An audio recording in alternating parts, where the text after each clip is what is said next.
Greetings, Guardians. And welcome back to Olympus Alliance. Today, we continue our journey through maximum priority guides. And we turn our focus to a hero that many players underestimate. Until they see him completely disrupt an entire team. Luther? A frontline tank from the Honor faction. But not just any tank.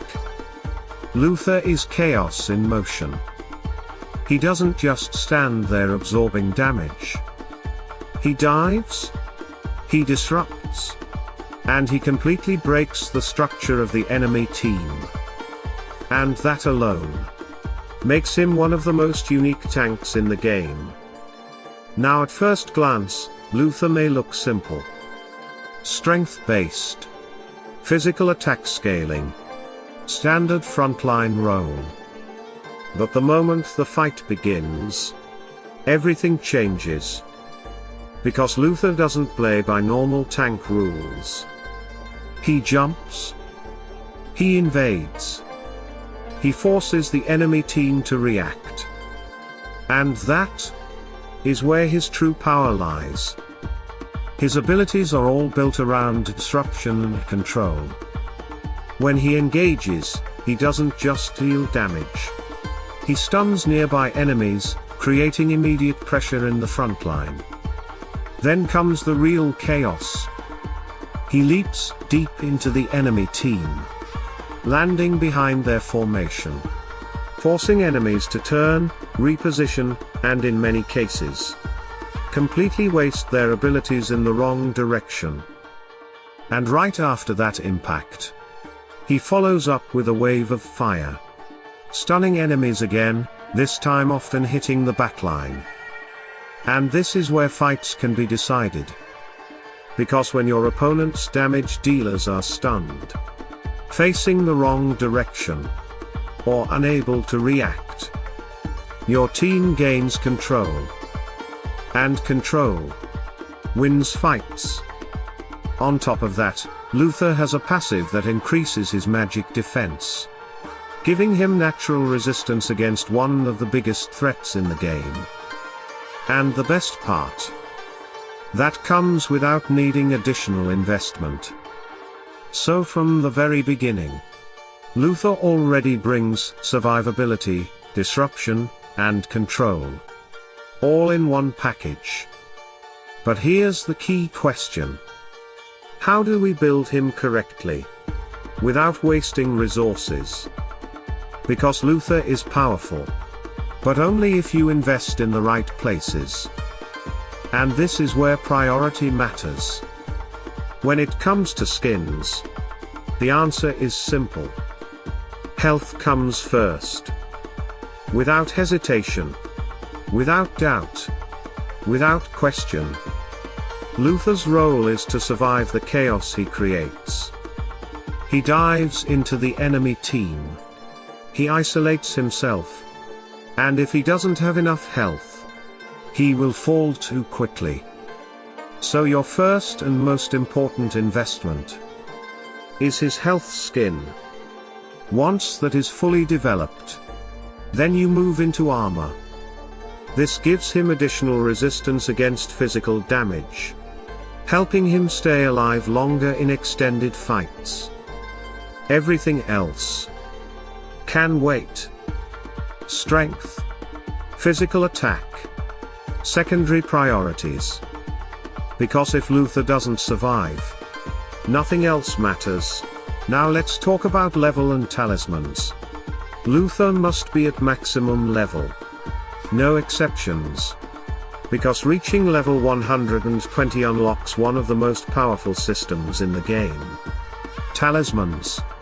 And for Luther, this is a game changer. Talismans can easily replace the value of multiple skins. If rolled correctly, they add flexibility, adaptability, and a huge stat boost. Luther has 2 talismans available, both obtained through moderate investment. But the most important one for you is the first. The talisman that provides strength and health. And here's the good news. It is available in the Eternal Frontier shop. So you don't need to spend heavily. You just need to plan, and invest wisely. That talisman alone massively improves his ability to survive deep inside enemy formations. And that's exactly what we want. Now moving into artifacts. This is where many players make mistakes. They invest randomly, or follow generic paths. But for Luther, the priority is very clear. You start with his book, The Defender's Covenant. This artifact increases armor, magic defense, and overall survivability, which directly supports his role as a disruptive frontline tank.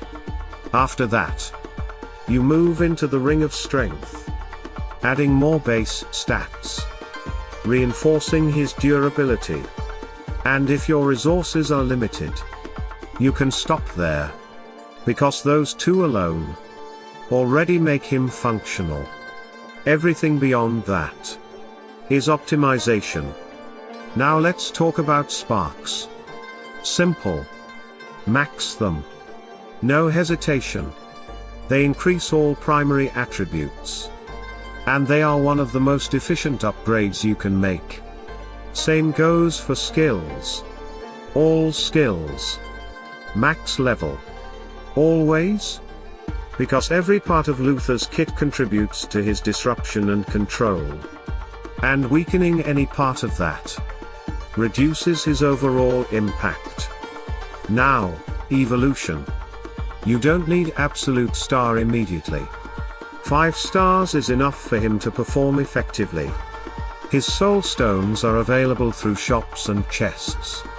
So progression will come naturally over time. Focus your resources where they matter most. Now, glyphs.